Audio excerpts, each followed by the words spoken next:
Welcome to the Rebound Rundown. I'm your host, Paul Fritchner. This is your daily digest college basketball show that covers everything you need to know about your favorite team. From game previews to recaps to press conferences and breakdowns, we have you covered. Every Monday through Friday with your morning commute, wherever you get your podcast, and make sure you subscribe on YouTube.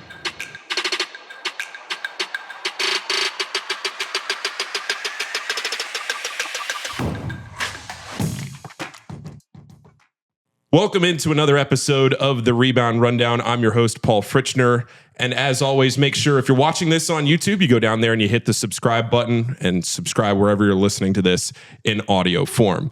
Today, I'm joined by the head coach of the Northern Kentucky Norse, Darrin Horn, a recurring guest on the Rebound Rundown. Darrin, it's great to catch up with you in person because the last couple of years, we've done this show as a preseason show to preview the Norse and what the season's going to look like and everything like that. But here we are in the first week of June. I was listening to a show that you did with Rick Broering last week, and you were talking about getting started next week as far as preseason and everything goes like that. So you're right on the cusp of the season beginning. And I just want to, first of all, thank you for sitting down in this beautiful facility here that you guys have at Northern Kentucky. Walking in, I've broadcasted basketball here before, so I've come in the loading dock entrance, but I've never come in the front entrance, and it's beautiful here. Thanks for doing this. I appreciate it. No, thanks for having me. I would be honored to be referred to at one point as a regular on your show, you know, because you guys do such a great job. But no, this is a tremendous place. You know, we really pride ourselves, Paul, on we're running a Power 4 program in terms of the facilities we have for our guys and the way we go about training them and coaching them and developing them. The league may not be, my salary is definitely not, right? But in terms of what we provide for our guys and how we coach them, we want to do that at a Power 4 level. You and I have talked a lot about what it's like to coach at this level and especially in this landscape, right? And feels like every 2 weeks something could change. Year over year, every year looks so much different than the year prior. And without a lot of regulation, without a lot of rules and coaches and compliance directors and everybody having to figure everything out on the fly. July 1 is looming, the House settlement, all of this stuff. And you and I will finish up our preseason show, and then we'll spend a few minutes talking off the air about everything. And then you say, Paul, sometime we got to sit down and do this in person and actually do it for a show. And I said, you know what? What better time to do that than with all of this looming here 3 weeks away with July 1 and the House settlement and everything like that. So I want to start there because I really want this show to focus on what your job is like in the Horizon League at this level and how you have to manage a lot of those dynamics that, you have the Power 4, you have the one bid leagues, you have all of this in such a dynamic landscape of the sport right now. From a general perspective, what is that like as we get into the preseason training?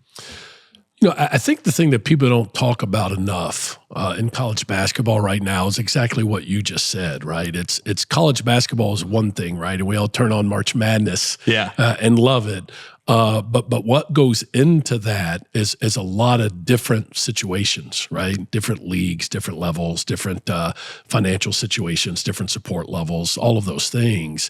And that's ultimately been the biggest challenge.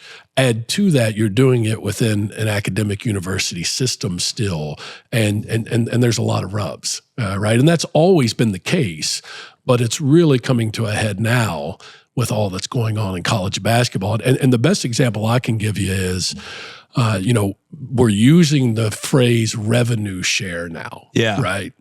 But it's not a revenue share, Paul. A revenue share is, I'm the NBA, I only have these teams. This is the only business that we run.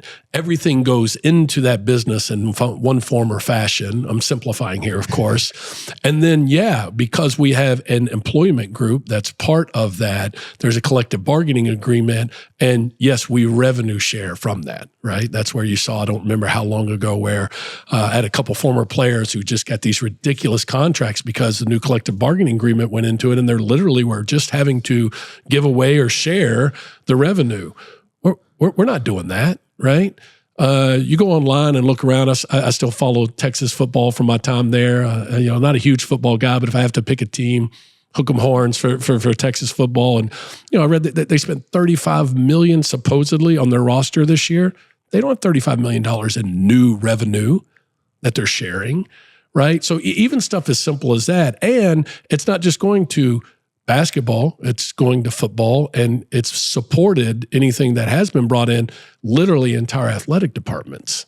Yeah. And so there's so many moving parts like that people aren't talking about that are impacting this process and the decisions that are being made. It's just not as simple as how does it affect college basketball, although that's the world we live in and what we're most concerned about. Sure. There's so much more to it than that. You spent time all around the college basketball landscape at every level. You've been a head coach, you've been an assistant at every level. I mean, you have really been able to shape your career around a perspective that not a lot of coaches have, right? And I'm curious what you're thinking now, having, I'm sure, talked with coaches, assistants, scouts, maybe people from the professional side, everybody about, now being here and what you're hearing around the sport. What's the kind of general sense of maybe uneasiness or not uneasiness? I think there's a public perception of just this lawless society that's happening right now. But is that what the coaches are thinking? Is that what the backside is thinking right now? Yeah, I think it's a lot of all of that, right? But within it, our number one focus is in the immediate, how do we put a team together? How do we be competitive? Sure. Right? Because that's still coming every fall, every season. And I think at our heart, we all love the game and we're all competitors, or we wouldn't be doing this. And so how do I get a team together to be competitive, relative to where you are? I think that's still the driving force. And I think within that, as you know, you spend a lot of time around, so many coaches, we're all still trying to impact these young people and hope that that's part of the process as well. That said, we're coaching professionals now. They're getting paid to play. Let's call that what it is. And there is concern for, well, what does that look like long term? And from the guys I talk to, the hardest part of all of this is that we don't know. I think you've seen over the years, like take rule changes, for example. Coaches adjust pretty quickly and figure out not only how to work within those rules, but how to get the most out of them, right? But we don't know what's going on from day to day now, waiting on a settlement. It could be this, it could be that. This is when it's going to happen. No, actually, it's going to be at this time, right? And so that part of it has made it very difficult. And I think there is some concern for how does this move forward? I know for us, we're taking, because of the circumstances, a 1-year approach right now. How do we put the best team we can together for 1 year, do the very best job we can for them to be successful and do right by the players, to help develop them, prepare them, help them grow, get them graduated. So I have a 100% graduation rate here at NKU if they finish their eligibility, and get ready the next year to do it again, because that's just kind of where we are. Now, if we get a little further down the road, get our arms around this. There's different contractual things in place. There's some type of CBA type thing in place. And you're talking multi-year contracts and some different things. Maybe it's a different approach. But for us, especially because you look at the Horizon League, and I'm skipping around here. You probably wanted to get into this later anyway. No, let's do it right now. Come on. At the Horizon, I mean, if you're a good player in the Horizon League, you're probably gone. We've been really fortunate. We've kept a lot of guys. Yeah. This is our first year. We've got 9 new players coming in. That's the first time that's happened for us. And it was a combination of the new landscape and just had some seniors that didn't have any eligibility left. But you're probably going to lose a good player in our league. He's probably not returning. So we really are never building for the future or planning for, we've got this guy for this amount of time, because you literally have no idea. How does that affect burnout as a coach? That's another thing that we hear a lot, right? Coaches getting, I don't want to deal with this anymore. Do you get a sense of that?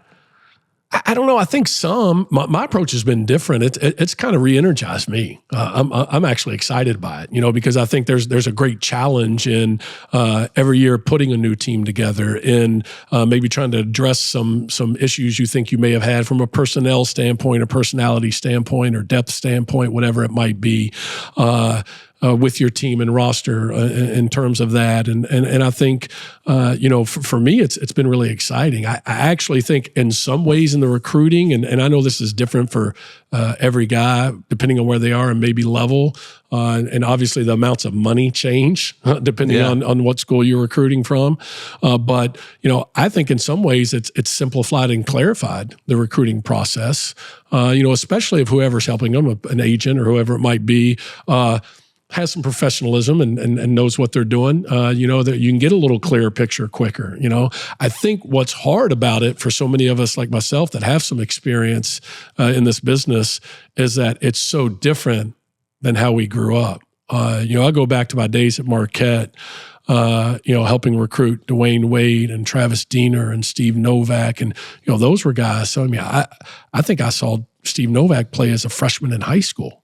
I knew every member of his family. I mean, the things that you did then in the recruiting process, literally over a period of years to hope you can get a guy, right, and to try to separate yourself. And now sometimes it's a 10-day to 2-week process.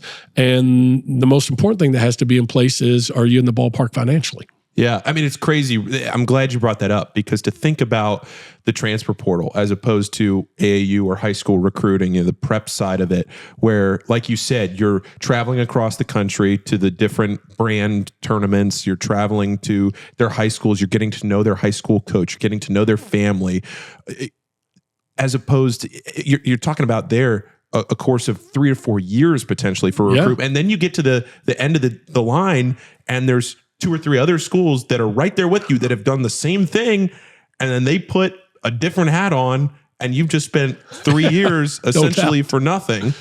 And maybe they find their way to you as a transfer a couple years down the line, whatever it might be. You hear those stories, but now the season ends, national championship's over, and the portal's opened even before that, a week before that, and you have to get to know these players. You have to evaluate them through, film, or maybe you've seen you've played against them. Maybe you've, heard about them from other coaches. How do you mainstream that process? What kind of processes maybe do you put in place as a coaching staff to expedite what you have to do from a 4-year period down to 10 days. Yeah. And in some ways, that's where I'm saying, it's just re-energized me a little bit to where you're narrowing your focus, because I think when you have those long recruitments, sometimes you can start to see some warts, or you can blindly decide you love a guy and miss out on some.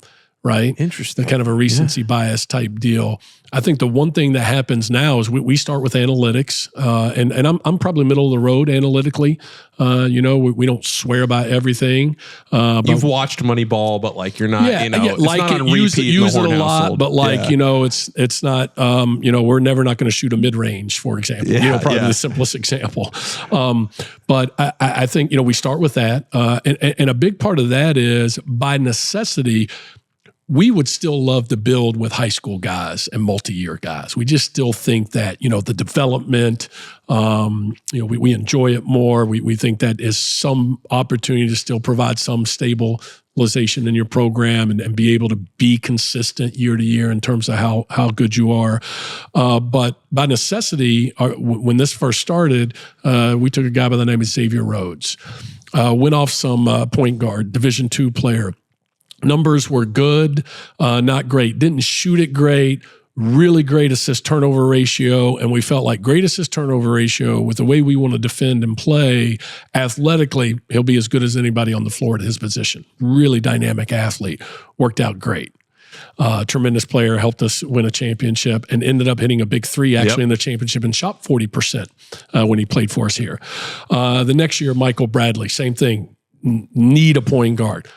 Terrific assist turnover ratio, extremely efficient, lacked some athleticism, but, loved his character, won at a high level, made the NCAA tournament in Division II every year, worked out really good. So we've kind of formulated a, dare I say, system of starting with analytics, But then I think you're still doing the same stuff you've always done, right? In just a much more compressed time of making as many calls as you can and doing all the things you want to do to try to see, is this guy fit for you in terms of competitor, character, work ethic, all of those kind of things. And I do something that I don't know if it's unique or not. I just know everyone that I called, I was the first guy that had called him. I call every head coach of every guy we recruit. Every head coach if he's a transfer. And every guy that I called, they said I was the only guy that had called. So maybe it is unique. I don't know. But like, I want to know what the head coach thinks. I want to know what the head coach thinks about how he was to coach, what his real strengths are, maybe why he's leaving. You know, one of the things that is fascinating to me when you look at the Power 4 level is you see these programs, you know the guy's a great coach. You know, we know a lot of these guys personally. You know he's a good guy, so to speak. They have great success. They have resources. It seems like their payroll, based on rumor, was more than competitive. And these programs are losing 6, 7, 8 guys, and they're transferring to similar schools. It's fascinating, right? I want to know why. You know, I want to know why. So I call the head coach directly and ask all those questions. Looking for a bigger role, looking for a bigger payday, whatever it might be. Yeah. What does that mean? You know, why are they leaving? You know, do they think they're better than they are? Were they just chasing it because because this happens a lot. This is now with money and level in the NIL world, what it used to be in recruiting, right? And offers. Yep. Oh, well, I'm Paul Frisch. I'm better than him, and I gave him 25 at the Peach Jam. He's been offered by all these schools. You know, it's kind of turned into that. They see teammates or people in their league or people they grew up with transfer and get some rumored amount of money, and they think they're worth that, and so boom, they're in. You know, so there's a lot of that's going on as well. I want to go back to something you said a few minutes ago, talking about coaching professionals. Now you call it like it is. It's pay to play, coaching players that are making a substantial amount of money. How have you had to shift your mindset, if at all, as a coach to understand that you're playing or you're coaching players that are getting paid a lot of money and that you're hoping to also retain them for more than 1 year? How have you had to change, or have you not? We haven't. You know, we still coach them hard. You know, our thing has always been, and we think it's a real strength of ours, to develop players. We think in order to do that, you got to be truthful, you got to be demanding, and ultra supportive and in it with them. So we still do all of that. If I've shifted anything, Paul, it's helping them understand that you guys are pros now. You know, so the expectation level is different, right? Sure. So you need to start the approach that, you know, in the past we've been trying to train and prepare you for. You need to take that on now because you are getting paid, and understand you're being viewed differently, right? Yeah. By fans, by people that support the program, by people that watch college basketball, by other players. Like you're being looked at differently, and you know, dare I say, you know, the gambling's become a part of that. Like some of the stories I hear about the hate and disgusting direct message tweets and stuff on social media that players get over gambling, not great. I mean, we hear the stories, but it's interesting to hear a head coach talk about it like that. Yeah, no doubt. And, you know, and I have a son that's a college basketball player. You know, he's a walk-on at Kentucky. Yep. And so, you know, and obviously a lot of friends in the business. And, you know, that's a real thing. We know it's been happening at the pro level for a long time, right? But now it's trickling down because people are doing that. And look, you see these stories all the time of players that, you know, maybe they miss a free throw at the end of the game and then they go into the locker room and they check their phone, and it's these crazy death threats from fans that or are not even fans of the team. And right. And it's interesting when you scroll in social media replies, you know, I'll scroll through.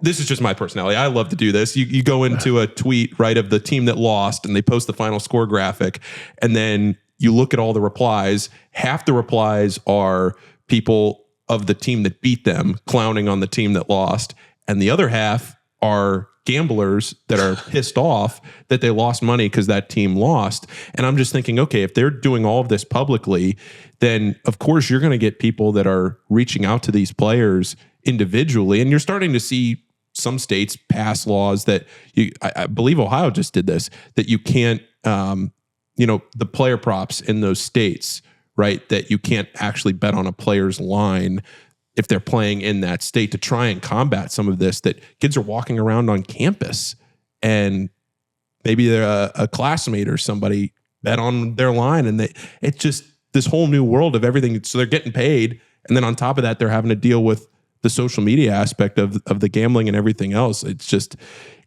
there's a lot going on for an 18 to 22 year old. And I think it makes the point that we talked about earlier. Things have really changed, and all that comes with that, and where the rub is, they are paid professionals now. They are having to deal with those kind of things and all that comes with that. But you're still talking about 18 to 22-year-old young men that are still trying to become, grown men in the process of, really just being able to handle that kind of stuff and live life. Deer Park Roofing has been providing elite service for homes and businesses since 1996 and leads the industry in professionalism, quality, and responsiveness. So whether your needs are residential or commercial, Deer Park can handle any job and ensure it's done right. Deer Park's motto is, protect what's important. And what's important to you is important to Deer Park Roofing. Visit deerparkroofing.com today. deerparkroofing.com. What makes us human? Humanity is found in the actions that redefine care. Actions that we at TriHealth take every day. By seeing those who feel invisible, hearing needs that have been ignored, TriHealth is healing the body and the human spirit, so all can know and live a better life.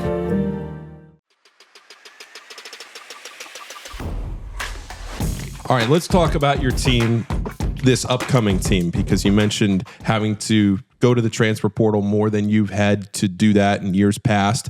You're bringing back a couple of players that are going to be key pieces to this upcoming year's team, and LJ Wells and Dan Goretzka. I know you're really excited to bring both of those guys back. So let's start there with the two of them.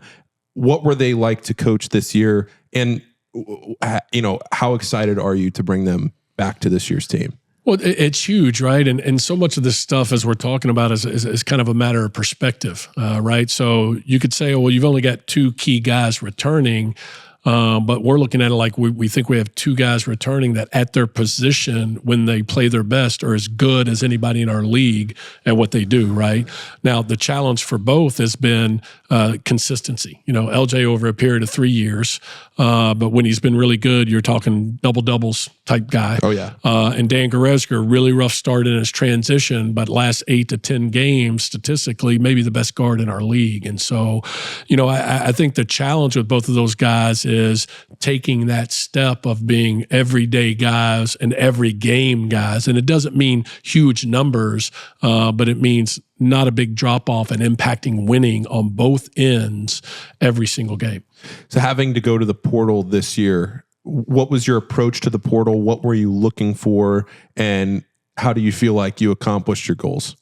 Really excited about it. The one thing that we feel really good about here is that we've always had a defensive system that we're going to stick to and believe in. It's been really good to us, and not as good last year. And so we looked at that in recruiting some from a personnel standpoint, both physically, athletically, and maybe mentality wise, of being as good as we want to be defensively. But then also the offensive system we played the last 2 years. So to recruit to a way that you want to play helps a lot, right? Because I'm looking for I got to have a 4-man that's really skilled, right? But big enough to play inside and out, because they're going to handle the ball a ton. Trey Robinson, for example. And so, that really helped us in terms of specific needs. We knew that. But then in general, the big thing we wanted to address is I feel like if we've had a weakness the last couple of years, it's been athleticism on the perimeter. And length overall as a team. Not necessarily size and physicality on the interior, but just overall team length. And we feel really good that we addressed that issue with our roster from top to bottom. Every guy's got good length for his position and brings a level of athleticism that we think is an upgrade. You mentioned going potentially to other levels, whether it be D2 or D3, or maybe finding a guy that's in JUCO or NAIA that we did it all, brother. Yeah. Did it all. So you're trying to check all these boxes, or you're just trying to evaluate all this talent. So many players out there, Coach. Yeah. How do you even begin to find a way to narrow it down? Well, let me start with this. Our staff does a tremendous job. You know, David Harris and Simon McCormick, who have been with me from the start here, and then now RJ Evans and Ron Peterson as well. They do a phenomenal job of being on top of that and really evaluating and sorting through, you know, the volume, as you said, of players. And the thing that we do, we have kind of a zero judgment approach. On the front end, we're going to start again with analytics. You know, this year, again, heavy emphasis on athleticism. Obviously, shooting's a big part of the analytics, but you know, one of the guys I'm as excited about as anybody is Tay Dozier, who's a Kentucky kid, played at Georgetown College in AIA. But you know, a couple of things stood out with him. One, the length and athleticism. All right. Two, all the kid's ever done is win. You know, in high school, in a program that in a really tough region in Louisville that doesn't normally go to the state tournament, takes his team to the state tournament as a sophomore or junior, I think. At Georgetown, and this may not be completely accurate, but I think it was Final Four, Sweet 16, Elite Eight. You know, I just know he's advancing deep in the tournament. That's what every matters. Year. You know, Chris, you see a winner. Yes, he's played for not a good coach, a great coach at any level. And Chris Briggs at Georgetown College, ton of wins over the years. And then you look at how he impacts the game. And this is a 6'5" guy with a 6'9" wingspan, and he steals the ball at over 1.5 times a game. So you know he can do that. He impacts that. We really think steals and rebounding, transfer. You know, we really think that those things are things that, regardless of the level, kind of you take with you. And really odd stat, but 43 blocks on the year from a guard. So this guy's really impacting the game with his athleticism and doing a lot of things on both ends. And so, you know, again, we don't care where you come from or what you look like. We got 3 foreigners as well that we'll be adding. Like, you know, it's really just an all-encompassing process. And our staff, I give them all the credit, do a tremendous job of evaluating that on the front end before it even gets to me. Watching Northern Kentucky games throughout the season, covering this team on this show, and watching how you have developed this program, it really feels like you have set a standard in the Horizon League, that you came in here, you set a standard of winning, and I know you fell short of that this year, not making it back to Indianapolis, but that there is a brand at Northern Kentucky where you know that you are going to compete for a Horizon League tournament championship, regular season championship, all of that, every single year. What are some of those standards that you felt like were important to implement on day one and that you've been able to cultivate over the last few seasons? Yeah, I think the 2 biggest things are we're going to be in elite shape, and we're going to do that. You can't play this game if you can't breathe. I mean, it's really that simple. And the second thing is we're going to defend at a high level. And I really think, if anything, last year defensively was where we were not as good as we've been in terms of our mentality and approach. And that's on me. We've got to do better. And as you said, you know, a lot of disgruntled NKU Norse supporters to not be back in Indy, because that's the expectation, which is something that we helped create, and that's a great problem to have, right? Yeah. And so, you know, absolutely, you know, for us, we want to be built to be our best in March. The challenge was we had a bad skid during the league this year because we didn't defend at a high level, and it didn't allow us to host a first-round home game. Yep. So 3 days in March turned into 4 days in March, and so you know, it kept us from getting to Indy. But I think that being in great shape and being committed to defending at a high level are the 2 things that have really helped us maintain a level of consistency, you know, especially as it relates to March. And even this year, Paul, I think it was 8 out of 10 down the stretch. Yeah. We were playing our best basketball, maybe playing as well as anybody in the league, but in the Cleveland State game, and give Danielle Robinson and his team and staff great credit for how they competed and played. But the weaknesses that we had during the year crept back in and cost us a trip to Indy.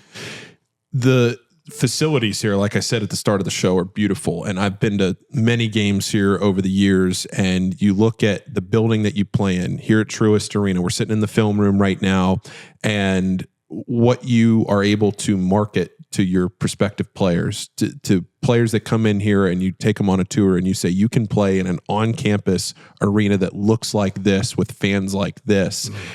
How easy is that for you to sell? I don't know if that's the right way to phrase that, but as a coach, to be able to show this off in the Horizon League and what you're competing against, how easy is that for you? Well, it's huge, right? And I think one thing you just said is the biggest part of it is our fans. Right. Well, we've got tremendous fan support, and quite honestly, I think we've got to get back to having a distinct home court advantage. That's a real difference maker for us.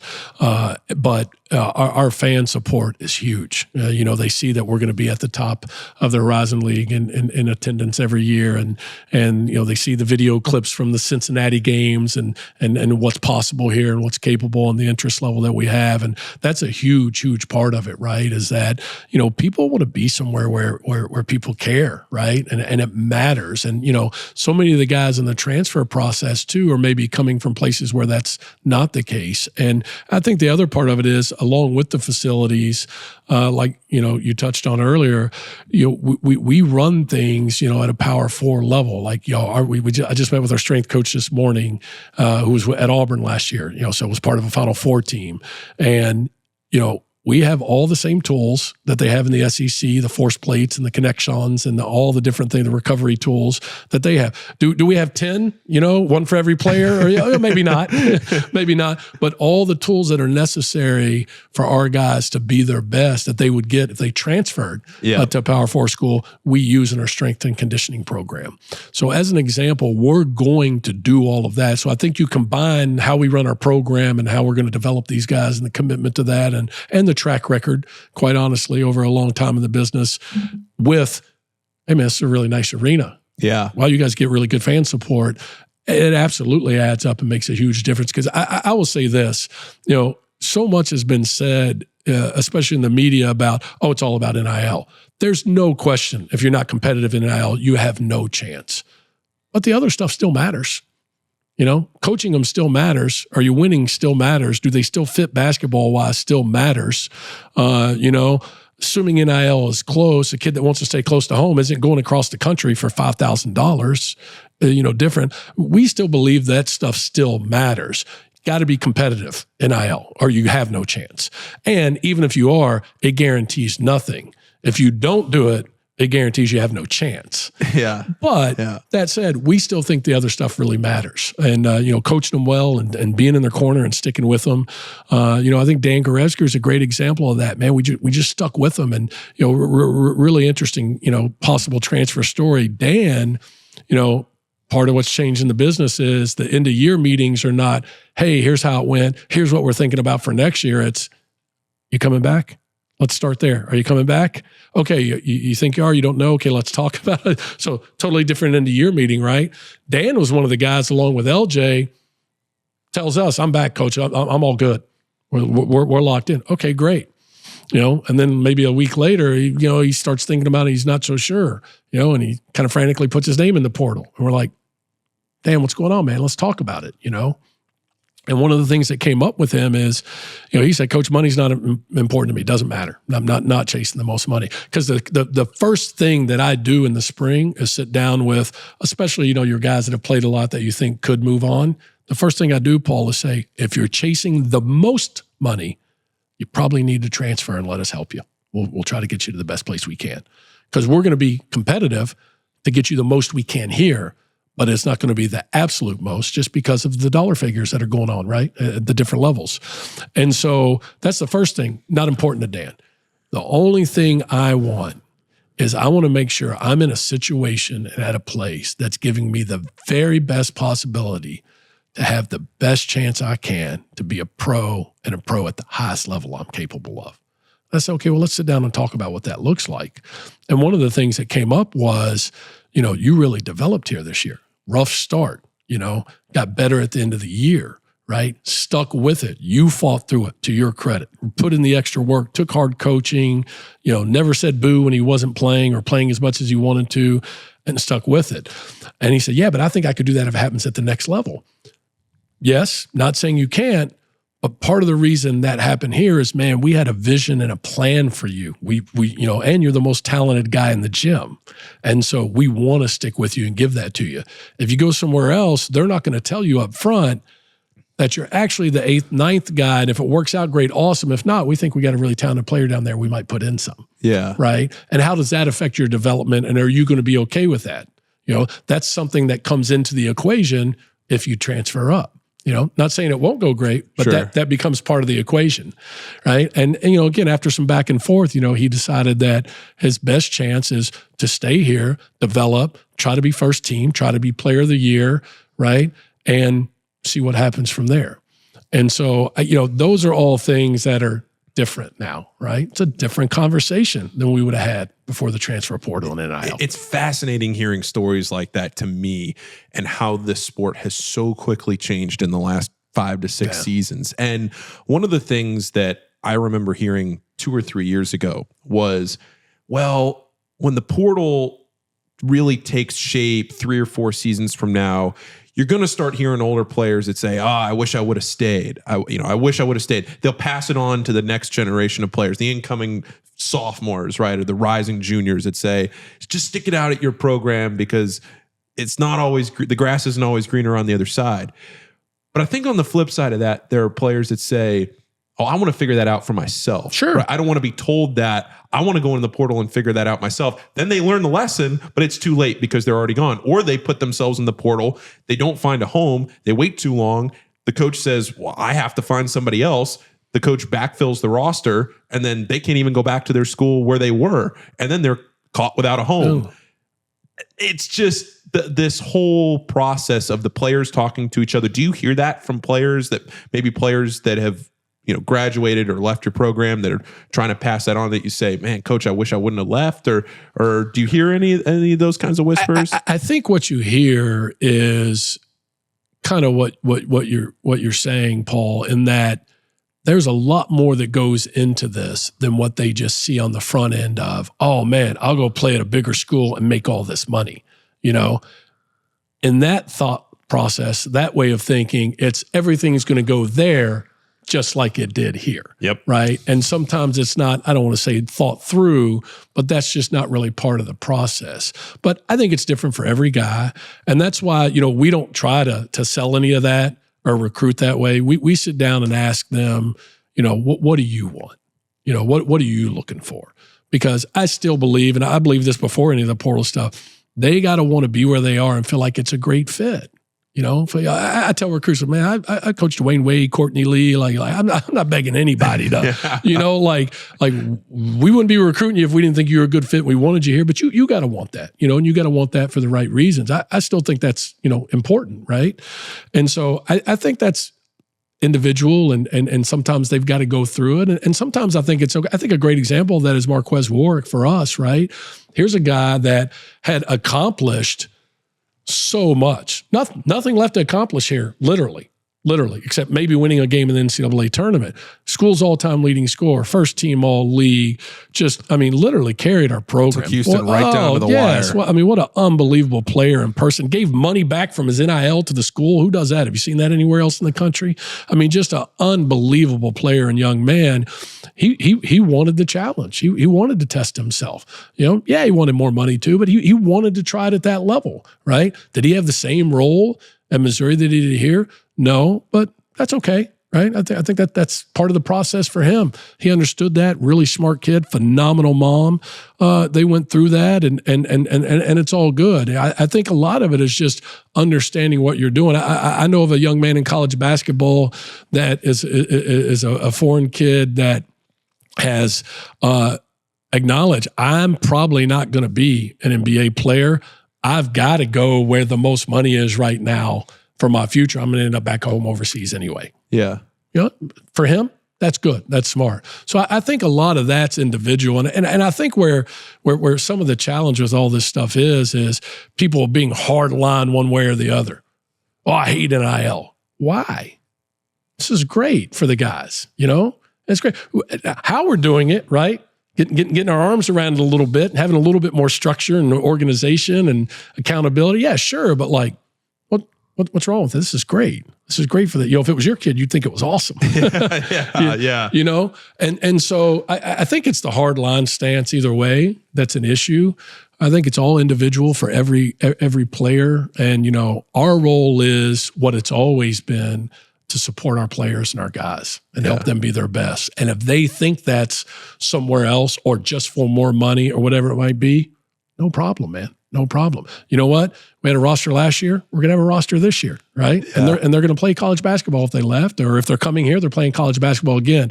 I think to your point, the danger is we won't know, and I don't think it's 2 or 3. I think it's more like 7 years. How is that impacting guys in terms of not getting college degrees, maybe it not working out, potentially hurting their long-term pro chances? Mm-hmm. Are you better off being player of the year in the horizon or part-time player at the next level for playing professionally overseas or anywhere else?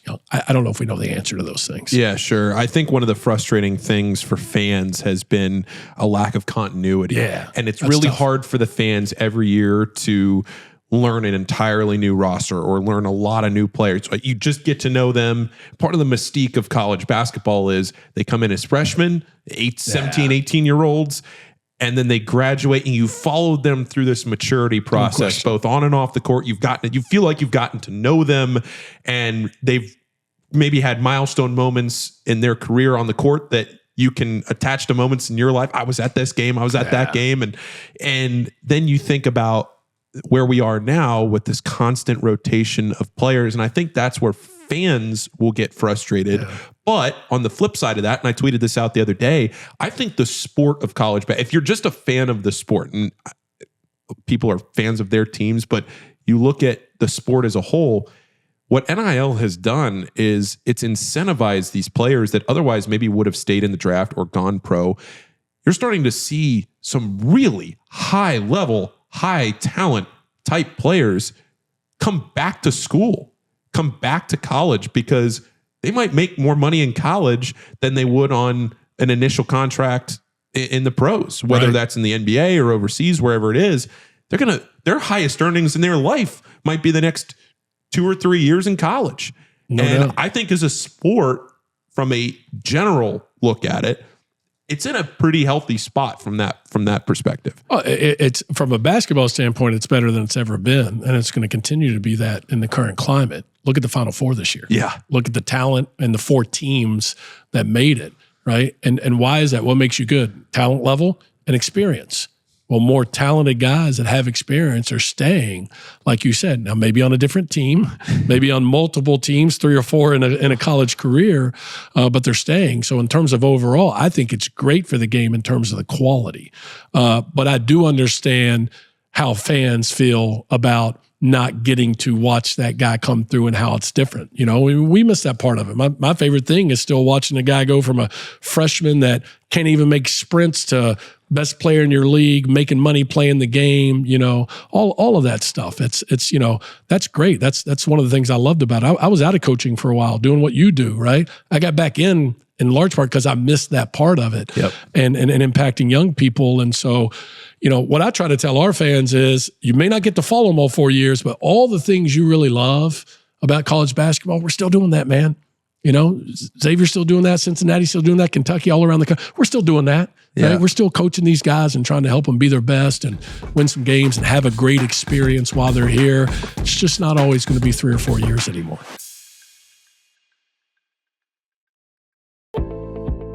At Payroll Partners, you're not just a number. We provide a best-in-class HR and payroll experience that's built on award-winning technology and live support customer service with a dedicated payroll specialist who's just a phone call away.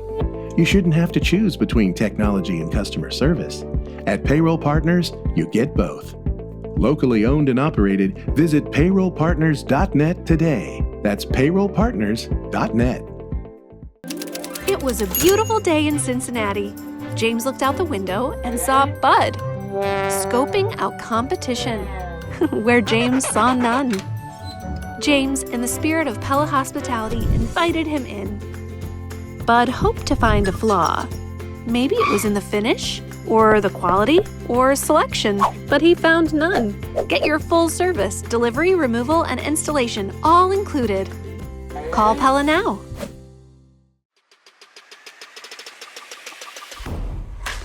Couple more questions for you, Coach. Looking at your scheduling philosophy, you really challenged yourself. Went down to Florida State. You went to Charleston. You played some pretty high-level games this past season, as you have always done. You really like to challenge yourself in the non-conference. What is your scheduling philosophy? How do you like to approach your non-conference schedule to get your players prepared for the Horizon League? We definitely want to challenge ourselves as we have in the past. I think I got to do a little better job of how we structure that. Last year we got caught up where 3 of our first 4 games were all high major teams, right? Through Purdue in there. Yeah. And so, I don't know that was a great way to start, especially when you start thinking about, you've got potential every year to have a lot of new guys. And so I think we've got to look at the structure of it a little bit. Our hands are a little bit tied, and you see this all over the country now. This is not just a Horizon League problem, but if you play conference games in December, you lose a few dates. So you lose some flexibility on your non-conference, right? And just working out dates. If you're trying to get home games, when you get those and how you get them, pretty challenging. But we still want to challenge ourselves. We'll play at least 2 high majors again this year. Charleston is coming back to our building. That'll be a fun game. Yeah, soon to be announced. We've got a road game in the MAC. So we're going to challenge ourselves again. Because at the end of the day, I'm not trying to rack up wins for my career total, people to say, oh man, Darrin Horn, a great coach. I'm trying to help Northern Kentucky University be in the NCAA tournament every year and do something that's never been done here. Have a team that's good enough to win in March. And so I don't know that scheduling only people we're going to beat is going to help us do that. Sure. That said, I think we probably got to structure it a little bit better, make sure we have enough home games than we have in the past, but especially with so many new guys moving forward. But we're definitely still going to challenge ourselves because I think if you get the right kind of guys, they want that, right? They want to go and play in those games. As a talented mid-major program in the Horizon League, do you find with the net rankings and with everything else, do you find it challenging to get high major schools to agree to want to play you? It's been borderline impossible, and here's what's awesome.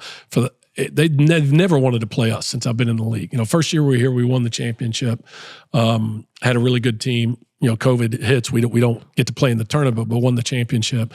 And since then, nobody would play us, nobody. And everybody else like, oh really? We get games all the time. My man Campy's playing 5, 6 high majors. Then he beat Xavier and beat Kentucky in the tournament. Now it's not as easy. Andy Toole plays Alabama to the death, at Robert Morris this year in the tournament. Now the non-conference scheduling is not so easy. So it has been really challenging to get those kind of games. And in large part, just full transparency, close enough where it would mean something to our fans and the travel's not terrible. Sure. Right? Yeah. In this, 4 or 5 hour radius. So that has been a challenge. All right.